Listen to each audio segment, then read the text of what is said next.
Flashes. This is a tornado on the ground south of Grain Valley, moving toward Oak Grove. All the shards of glass and all this horrible stuff coming in, bricks, bottles. It's too traumatic for Greg Miller to even talk about the EF3 tornado that blew through his home last March. And got to the edge of the cabinet. Just rethinking this has given me an anxiety attack.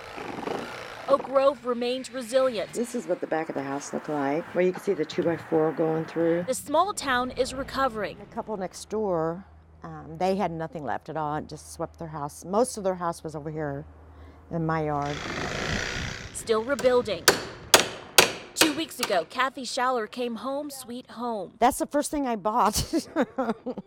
Home sweet home. Christmas undoubtedly different for many here. We're going to have Christmas dinner here, and but I don't think we're going to get around to a tree.